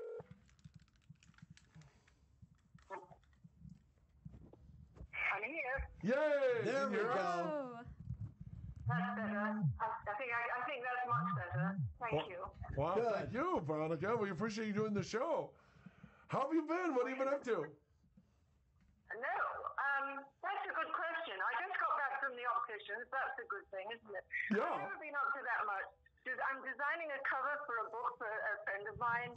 And apart from that, that keeps me busy, I'm not doing that much at the moment, except talking to very nice people in California. Wow. Thank you for calling us nice. Hey, Veronica, is it strange to see Turner Classic Movies running your movies on their 31 Nights of Horror? Do you ever stop and watch them when they're on? David, Jeff, I hate to say this, but I think this line's worse. Oh, no. Oh no. I can't understand why I can't hear you properly. All right, how The about- reception here is awful. How about now? Is this any better? Or How about now? No, that's better. That's better. let's keep you Okay, right all there. Yeah, we'll keep you right there. That's a lot better. That's a lot better. Okay. Veronica, of all your Hammer horrors, what's your favorite and why? The one I was in, you mean? Frankenstein Must Be Destroyed. Was that my your favorite for me? Wow, even over Dracula? Yes, and I love it. Yes, the Dracula. The Frankenstein movie was on just the other night because it's the Halloween time of year when it comes up a lot. Yes, and of course the Dracula movie working with Christopher was amazing. They were very different. That was my first role in the Dracula movie. Was my first leading role, and a lot of nervousness around it. But I had gained a lot of confidence by the time I got into the Frankenstein one. The directors were wonderful. Freddie Francis, who directed the first movie, the Dracula movie, who was a loving, gentle, very, very kind and caring director. That was just right for me. If he'd been bossy and cruel, I think I would have never done another movie. And the next one, Terry was... Terrence Fisher. Yeah, you worked with Terrence Fisher. That's amazing to me. That's right, I know. And he thought I knew what I was doing, and he let me get on with it. He was wonderful. I loved when Joe Dante made The Howling. He named a girl after there's a girl in the cast named Terry Fisher, named after Terrence Fisher in The Howling because Joe Dante loved her. The Hammer work so much, you know. Yeah, I know. Oh my God, those were the days, weren't they? When we I think Hammer Films really did a wonderful job on everything they did. Do you have any questions for Veronica, Casey? yes, absolutely. Hi, Veronica. Hello, nice to talk to you. It's so lovely to talk to you too. I grew up watching your films. I wanted with my dad. I'm glad to hear that. It was the best thing ever. We had the best weekends watching them, especially in the mornings. What was working with Christopher Lee like? He's quintessential vampire gentleman. I think so. For me, he was. I was a fan of Hammer long before I went into these movies, and I think I had a crush on him as the vampire. He was so handsome. And for me, vampire, to be alluring has to be handsome, you know, a touch of the James Bond moment. And Christopher was all of that. And then when I got the chance to work with him, he's a very imposing person. He's 6'6". He was absolutely so beautiful to look at and so very aristocratic in his manner. And I thought, oh God, this man's got to be so far above me. And a bit of a snob. He was the opposite. He had the greatest sense of humor. He made me feel at ease. And I just loved working with him. He was my parents were invited to the set. Freddie Francis invited them. And he was wonderful with them as well. And no, we had a very happy situation with Hammer. But I kind of love that, Veronica, that you grew up on Christopher Lee Dracula movies before you did one, you know? Well, I remember I asked him once, I said, what is it like to wear that cloak? I said, how heavy is it? You know, that beautiful cloak he would wear. And he put it round my shoulders, my legs, my knees buckled, and he said he must have weighed about 25 pounds. But of course, his stunt double, Eddie Powell, would wear a much lighter version of it, because otherwise he couldn't have carried me up that bloody mountain. That's amazing that Dracula's stunt double is carrying you over a mountain. That is hilarious to me. And your neck was the poster, which is also very funny, you know? Yeah. Oh, I know. Yeah. Did you know that Christopher spoke 7 languages? No. Well, yeah, he did. And he was the only one that frustrated him that he couldn't master was his wife's language. His wife, Gita, a lady now, of course, is Danish, and he couldn't quite master that one, and it really was the frustration. Yeah. He spoke 7 languages, and he was upset he couldn't learn Danish? Yes, absolutely. Well, she was a mannequin. She was a very tall woman, 6 foot easily. I like her already. Yeah, stunning, absolutely stunning to look at. She was lovely too. I remember we were at one of the events we've been to, one of the conventions. I did a drawing with Peter and Christopher. I had them in posters. I had some prints, and I asked Gita, do you think that Christopher would sign 2 for a children's hospital?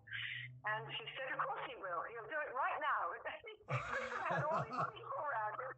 And he went through all of these people, and he signed them straight away and brought them back. She said, very well. And off they went to raise the money for a children's hospital. She was like that. There was something about, he had a standard. He would not sign anything he didn't agree with. But he signed the work I did, a little portrait of him and myself. It was sold at the convention, but he put his signature to it. And he admired it. So, no, I've been very lucky to work with Christopher. Wow. No, you talked, the last time you were on, you talked about how lovely Peter Cushing was. Oh, yeah. Well, Peter was so different in so many ways.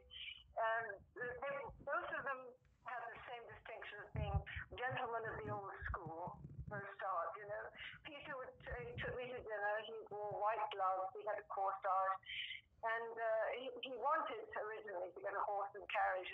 A bit of publicity for the film it would have been, and he decided which outfit I should wear and how he would, but that didn't happen. We just went to dinner to talk about the rape scene instead. Oh yeah. That's why your Frankenstein movie is so insane, because there's a rape scene that was added to the movie after you shot the movie. So you're still bringing him lunch in later scenes after they put this. I know. And when, it's stupid, isn't it? When I saw the movie, in the deep dark of night, the other night, the first time I'd seen the rape scene, and I thought, it made me shudder all over again. Well, we shot that scene in the last week of shooting. We shot the film. And that was the last week of shooting, so anything I'd done before didn't match up to anything that would have happened. It was so insane. Peter we were all disgusted. I mean, he was the least sexual being on earth. By the way, no man would ever want to be described this way. Let me hear that. It was just, I know. That was when they needed more sex in the movies, and that's why I departed stage left, because I couldn't do that kind of. Well, my father was in MI5, and he was in the Ministry of Defense. But he said, "Let's never do anything to embarrass me, Veronica." So, oh wow! When your dad tells you that. KC's father was also in the military, and then you know what I mean. I mean, when your dad tells his daughter that. Yeah, KC's father was also in the military. You know, she was talking about that. When your dad tells you don't do anything to embarrass me, that's really on a daughter. That's even more. You know, sons, we can't help embarrassing our fathers. Yeah,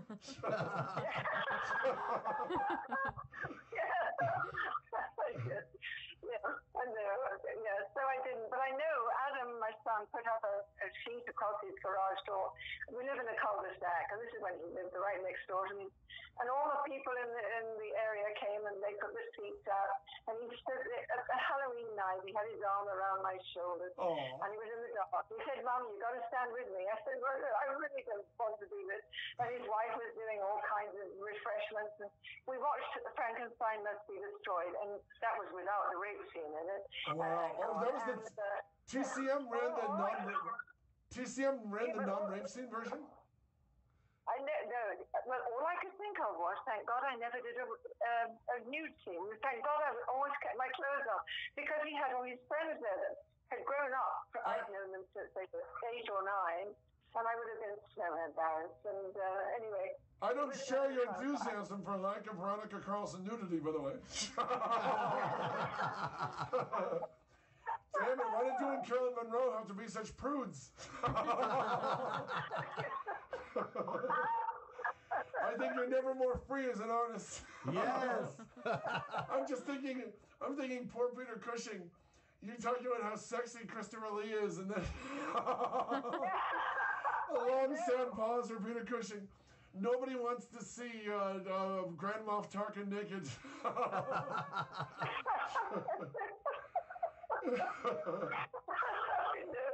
Oh God!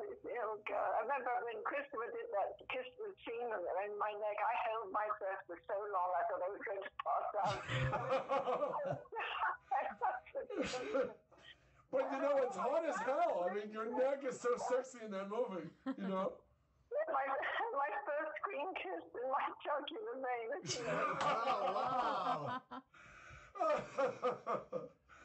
I mean, to me, that's the best. That's the greatest. I mean, when you look at this, you worked with the top. Hammer is the greatest studio in the history of England's horror community, and you worked with their 2 top guys. I mean, Frankenstein and Dracula. You know? It's absolutely true, yeah. Yes, they won the Queen's Award to Industry, and I was lucky because on the first day of shooting I was present, and I felt like a Johnny-come-lately, but I really shouldn't have been there at all. But I just think that it was you know, I haven't deserved this. This is the glory, but I was there with Barbara Ewing, Peter Cushing, and Christopher, of course. The Lord Lieutenant and Buckinghamshire was there, and it was a wonderful day for Jimmy Careeris, and it was well-deserved, absolutely well-deserved. Wow. But you know what? They have what they call the Hammer Girl, and almost like Bond girls, the beautiful British village girls who get mixed up with the monsters, and you're like literally, it's you, Ingrid Pitt, and Carolyn Monroe, you know? Yeah, I do. Yeah. You're in the Holy Pantheon, baby. Yes. I know. I'm so glad of those days. I'm just so glad of those days. Well, you have a right to be proud. I mean, hey, and Frankenstein Must Be Destroyed, was the monster played by David Prowse in that one? No, that was the horror of Frankenstein. You're right. I'm sorry. That was David Prowse. Jimmy Sangster wrote that script, and Jimmy knew I was cross with him because he made it humorous, and I didn't think it should be humorous. I took these films very seriously. But he was a wonderful director to work with because he directed the movie also. And he was fun and riotous jokes. When he and Ralph Bates got together over lunch, there were times I had to leave the table because you couldn't eat for laughing. So I just thought I might as well go to my dressing room and eat there. At least I could eat. But then Jimmy would say, right, serious, we're going back to the set, and that was it. So he was serious, but he did little bits of bathroom humor, I don't know. And I told him so. I said, I wish you wouldn't do this. I wish you wouldn't do that. Oh dear. I love that you scolded Jimmy Sangster, by the way. That's hilarious. Oh yeah. Jimmy was a riot. I mean, he got into trouble. He told this story at a convention, and I'm not going to mention any names. I'll just tell the story. And he said he was the young woman came up to him. There was a carriage shot in the distance with the horses, and she came up to the director, Jimmy, and said, "Now, what is my motive in this shot?" And he said, "Not to fall off the effing steps, darling." Not to fall off the effing steps, darling. She nearly got him thrown off the film. She went and made a complaint about it. I thought it was funny. I really thought, because that was Jimmy. Right. You can't take offense to Jimmy. You can't steal Jimmy Sangster. He wrote all their hits, You can't take offense to that. Gosh, you've got to lighten up in this world, right? Oh, yeah. Oh, yeah. Seriously. Wow. Anyway, well, like you said, yes, anyway. Right, yes. Yes. That's to me, that's amazing. I mean, how long a shoot were those movies? How long? Because by doing the movies when you did them, you were in the heyday, but also because it was the end of the Hammer era.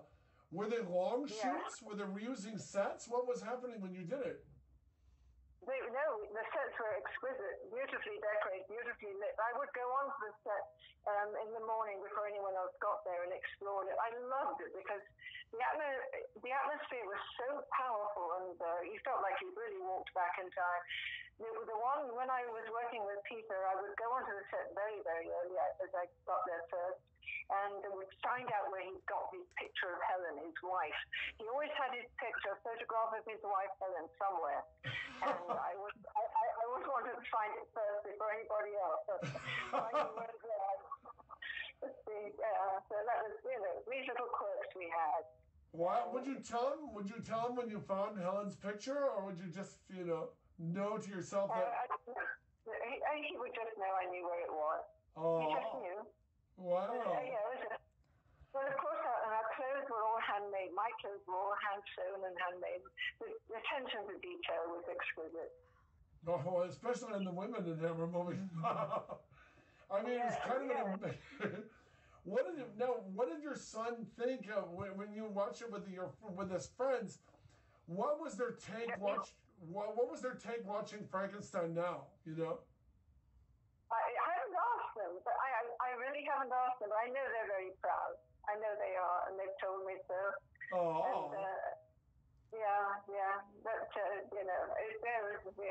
very happy. Now Adam is a star. Now, because my boys have got a successful business here, and everywhere I go now, it's you're Adam's mother, and I thought I used to be me somehow. I used to be Veronica. Now I'm Adam's mom. I have to ask, what was it like being bitten by the Christopher Lee Dracula, and how many takes did it take? Say that. What do you mean? Sure. What do you mean? What you're one of the few women on the earth who can tell us what it was like to be bitten by the Christopher Lee Dracula. What was it like? How long did it take? What did the fangs feel like? Yeah, what did those fangs feel like when it hit your neck? Well, I was lucky he only bit me once. Otherwise, oh!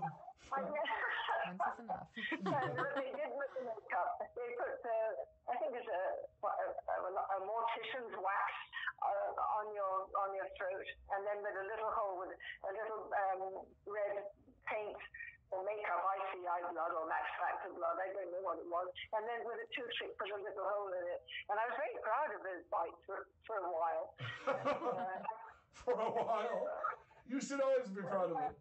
I know, but I never got to wear fangs, but not like Ingrid did, and I wasn't in that league. I wasn't an actual vampire at all. I was always rescued at the last minute. Oh, that stinks. Yeah, because it was always a big moment when Dracula would enter the village and defile the hottest girl. Well, I just, oh dear. Do you get many trick-or-treaters where you are, Veronica? Being on a cul-de-sac and all. Yeah, I got the candy. I got the candy ready for the mice to save off the little, the goblins and things that come around. What are you giving away? I'm giving away Reese's peanut butter cups because I think they're the best and I'm not allergic to peanut butter. What are you passing out tonight, Veronica Carlson? I'm not going anywhere. I'm staying home. I'm afraid of going out on Saturday. Oh, no, but what candy are you going to pass out? What candy are you passing out to the little kitty winkies? Three Musketeers. Nestle Crunches, and I've got tangerines. I've got lots of tangerines, fruit, good fruit, oranges and apples, and what else do have I got? Musketeers. Yes. And my little grandson has taken all the Nestle Crunches out of this Musketeer box. Oh! I've got one left. Wow. Oh my God, he's taken every darn one. Oh, They're not here. We used to do that growing up. My dad would give away full-size Hershey's. So we would literally grab like 5 and crunch them. For every one we gave away, I must have eaten 5 with my brothers. I've got Halloween pretzels, but I try to do healthy things as well. Unhealthy? Not criminal. I think Patrick and I are coming to your neighborhood next year, next Halloween. Not if she's giving away tangerines. I'm there for the 3 Musketeers. So if you see a 6'9" Bigfoot and a 6'2" werewolf, that's going to be me and Patrick. All right. Hey, what are you working on, Veronica? What have you been up to? Before, we were curious what you were up to. Are you taking any trips home? Are you going back to England or anything this year? Am I doing what this year? No.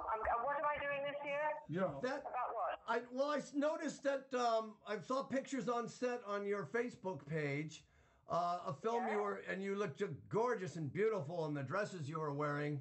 What's this movie project you're working on? Oh, that was the House of the Gorgon. Is that what you're talking about? Yes. Texas. Yes, a wonderful young man, Joshua Kennedy, very young man, with New York Film School. For his spring break, he had to make a movie. He wanted to make a movie. So Caroline Munro, Martine Beswick, Christopher Neame, and I all starred in this film. We shot it in a week in McAllen, Texas. Really? And it was wonderful because I'd never worked with Martine or Caroline, and we had such fun. Well, the girls were the Gorgons. They were the Gorgons. And I was the mother. And I was the mother of, Caroline's younger daughter played Isabel, my daughter.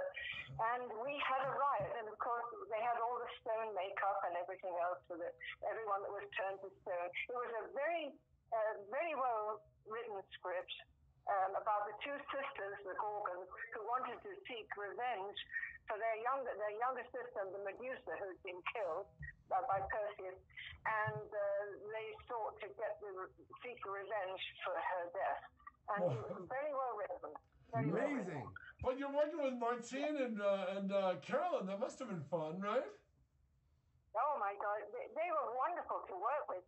And the costumes Josh supplied, and I watched them get made up in the morning, and I helped put the tongues in the snakes for their hair. We had a riot. It couldn't have been. It was like working on Hammer again. There was no angst. There was just happiness and fun. Oh. And it really was great fun. Wow, that's good. Joshua is very, very. You have to keep an eye out for this man, Joshua Kennedy. He's got a great future ahead of him. I really do think so.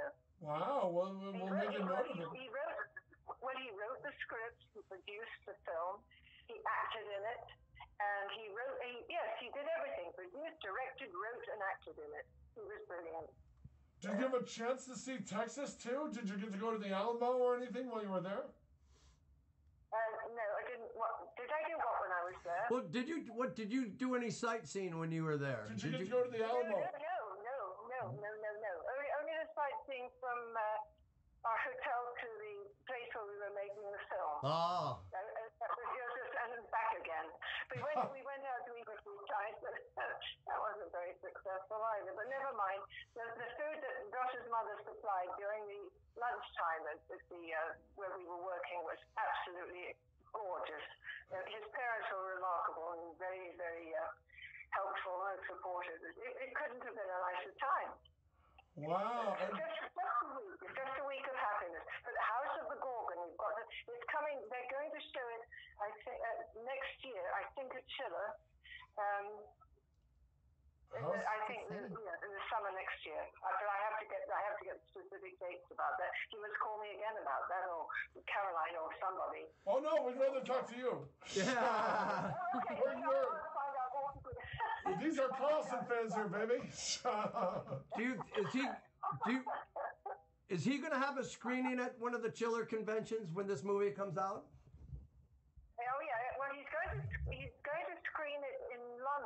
January. Oh. Which is a very uncomfortable time to be in London because, well, January is not a nice month in London. But I won't be going to that. That's a lot of money to go over to watch his screening. But it's coming out. He's called me to say that the music has all been written, it's being edited, and absolutely thrilled with it. So far, so good. So that's all I know. I have photographs of it on my phone. But I wouldn't know how to send them to you unless my grandson is there. Wait a minute, I could send you the photographs on my phone, couldn't I? Yes, send them to me. I'm going to put it on the site. Also, my next question, Veronica, did you get the package I sent you? No, I haven't got a package. No, I haven't got a package. What am I looking at when I get it? It's pictures of Jeffrey's face. Turn them up as soon as you see them. Oh, shut up. It's the drawings. It's the colored pencil portrait. It's a colored pencil portrait I sent you with the original, and then 10 copies for you to sign. Jeffrey took a series of tasteful nudes, and they're not that tasteful. Yes, I'll do that with pleasure. But I haven't got the package. Have you put your phone number in the package? No, I put my address on the corner on the envelope. Fair enough. I would have liked to have called you to tell you it arrived, but I'll let you know. I'll do that as soon as it gets here. Okay, or just give me a buzz when you receive it. Don't give her a homework assignment. She's our guest. Veronica, we're always happy to talk to you. And are you coming to California at all next year or anything? I've been over to California twice this year. After McCarran, I went to LA, and then I went to San Francisco to do creature features. Wow. Oh. The series. With John Stanley. That was good fun. We did creature features, and then the next day they took me up to Francis Ford Coppola's vineyard to have a wine tasting. Oh, wow. Very nice. Popular wine. That was just wonderful. But no, I can't see that I'm going anywhere. I'm going on my kids are taking me on a cruise before Christmas to the islands from, I don't know, for about 5 days, I believe. So it's going to be interesting. And I hope you're going Carnival. Carnival's a blast. Apart from that, from a few dental appointments. Well, we are honored. Thank you again for coming on the show, and happy Halloween, Veronica. It was lovely. Say goodbye to Casey Mossman. Bye, Veronica. Thank you so much. Oh, it's a pleasure. You've made my day, guys. What a happy way to begin the day. Thank you so much. You made ours, baby. Thank you, Veronica. We love you. Happy Halloween to you. Happy Halloween, Happy Halloween. And we'll be in touch. Thank you so much. Bye, Veronica. Thank you. Thank you, Jeff. Bye. See, bye. I'm not Jeff. How dare you? Oh, I wish my dad knew about this. He would be so excited. Well, you talked to the great Veronica Carlson. Mm-hmm. And now we're back to the redoubtable Casey Mossman. All right, woman, tell us more about yourself and the adventures in makeup trade. What's been the hardest shoot? You mentioned the zombie thing, but now as a professional makeup, Nocturnal Designs CEO, the one running your company, what's been the toughest creature gig you've ever done as a pro? I'm gonna put that down to a really, really great show that I worked on. James Franco, Making a Scene with James Franco. Whoa! Love that guy. It was so much fun. So the department head was Nana Fisher, who worked on Sweeney Todd and worked a lot with James Franco. She also worked on Disaster Artist. Wow. Great movie. Really great movie. Great prosthetics. Yeah. Really, really great prosthetics. And The Deuce. So Nana Fisher, she's incredible. She's been working with us for a while, getting prosthetics, designing prosthetics, making creatures, and working on this one. Everything was so fast, and the creativity in the show was just insane. They would come up with things like this, and I would get calls like 10 p.m.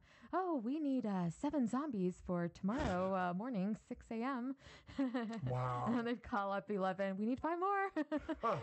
12. We need another 4. And so we'd be up all night running like around the clock. One day I pick up the phone and then, can we have a Demogorgon? We should talk to Veronica. She just worked with a bunch of Gorgons. Yeah.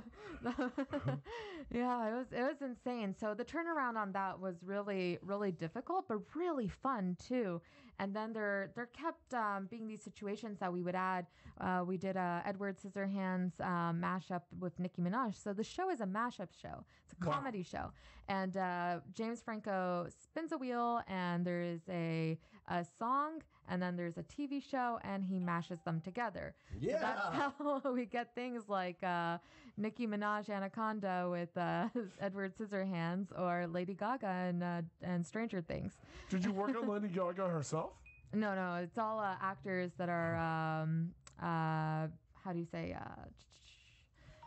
So you have to prosthetically make the makeup to match who the person is supposed to be then. Yeah, so we make them look, it's lookalikes. So we also had another one which was super funny. It was Harry Potter and the Trump administration. So I get a call up, and we got the order in to make a Trump Voldemort. So I sculpted a prosthetic for a Voldemort Trump, which was hilarious. The gentleman flew out from Vegas. He's a Trump impersonator, really spot on, super good. And Perez Hilton was in it, as well as one of his henchmen. It was just brilliant. It was really funny to work with. So it was really difficult, but also lots and lots of good fun. Wow.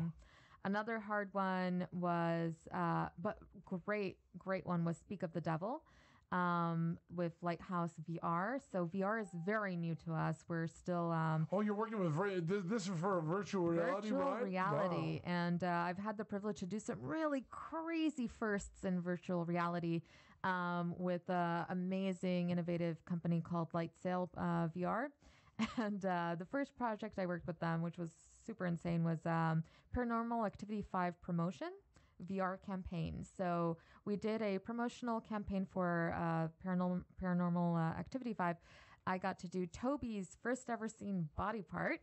Wow, no. So that was fun, establishing Toby's hand.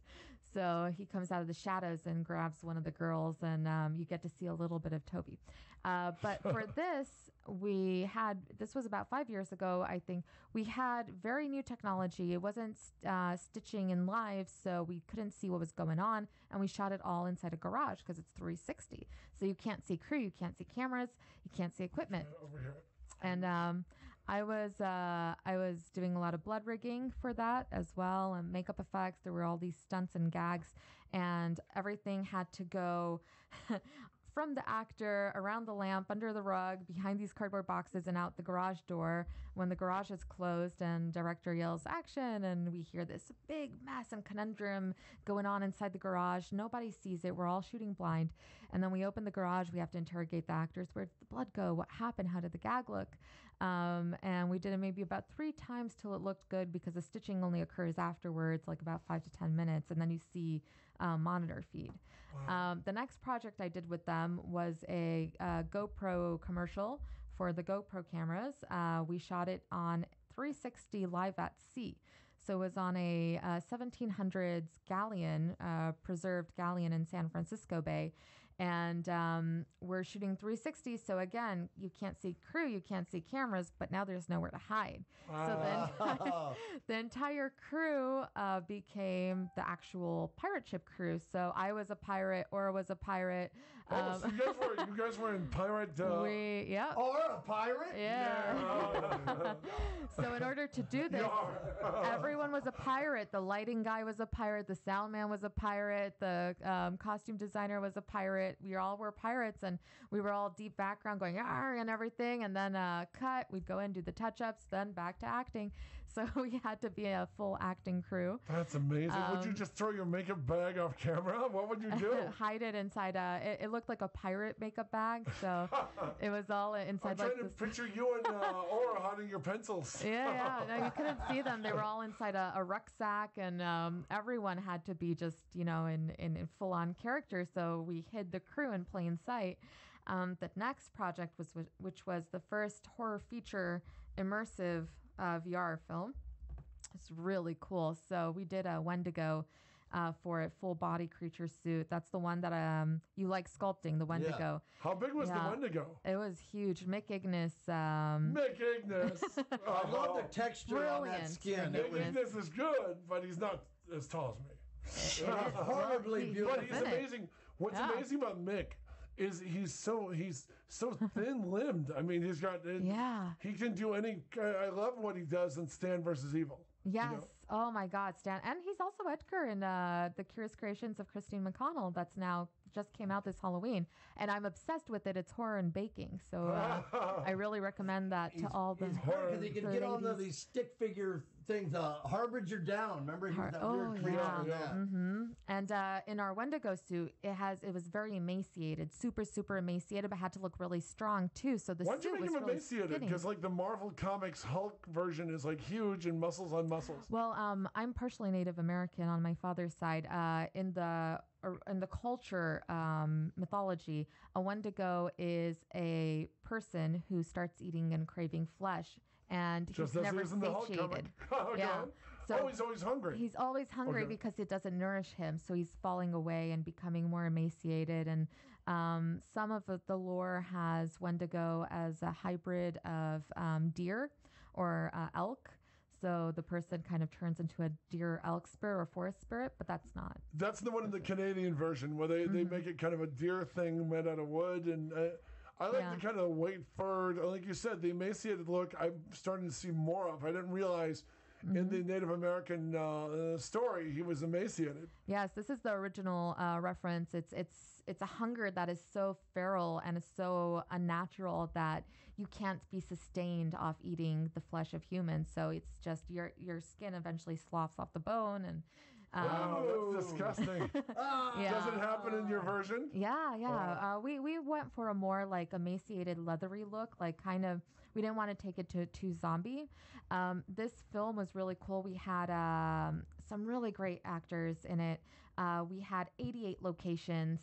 Oh my God, that's insane. 88 locations on a 3-mile radius. Wow. So how long a shoot was it? It was 4 days.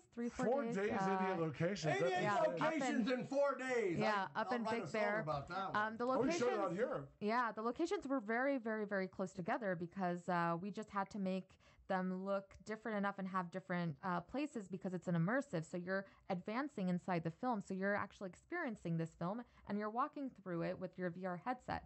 So you want to reach a new point every time. So we had to all the time reset and reset and reset. We had to take plates. So whenever we would shoot a scene, the entire crew would line up in a row, just like ducks in a row all the way back so that they can hide it with a plate. Wow.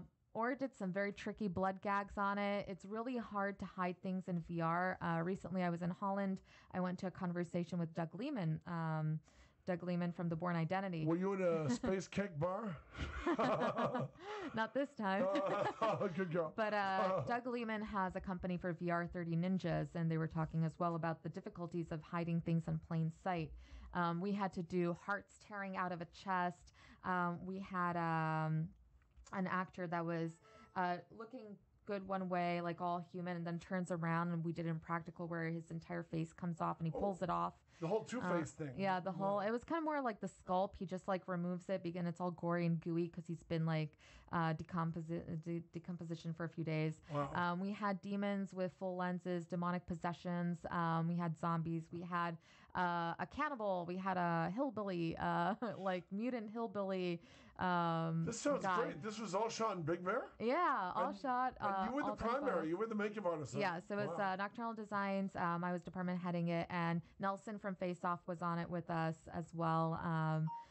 Devin O'Malley, or we had a great makeup team, a great costume and art team that I've worked with in the past as well on different things. It was a really good come together. We had this amazing cabin that was super creepy.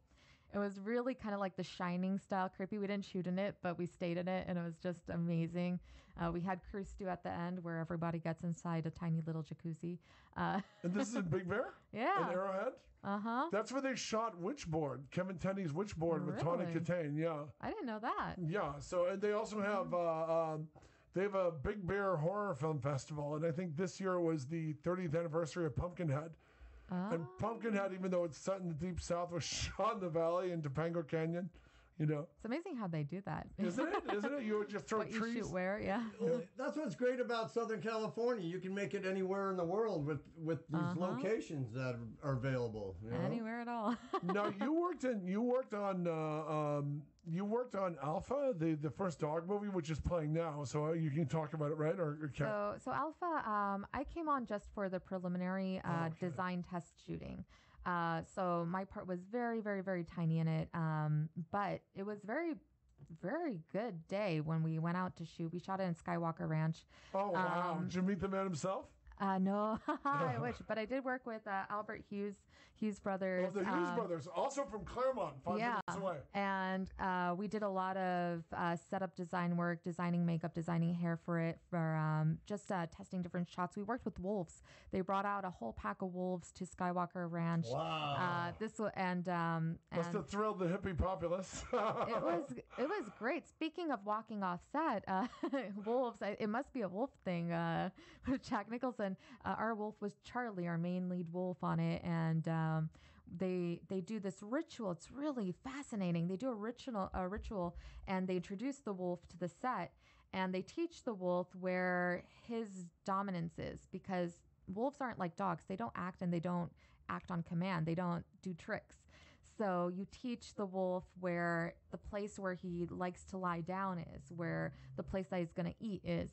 And he recognizes these things according to smells and scents and his own habitual nature. And so then when the director calls action, it's not the wolf acting. He's just doing what's natural to him. And the actors act around the wolf.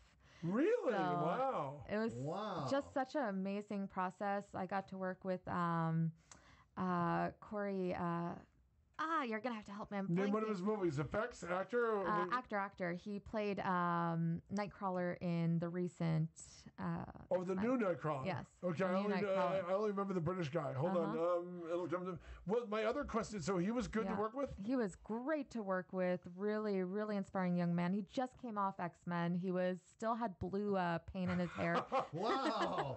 From Nightcrawler. Fresh off the set. Yeah. That's committed. We were talking about it. I was doing his hair. We were talking about it, and it was just great doing all that prep work for the film. I wish I got to be on the film, but a great artist that I love, Catherine Gordon, who also worked on The Revenant, did the hair for that film, and they had such a good time. I got to see shots from set and everything.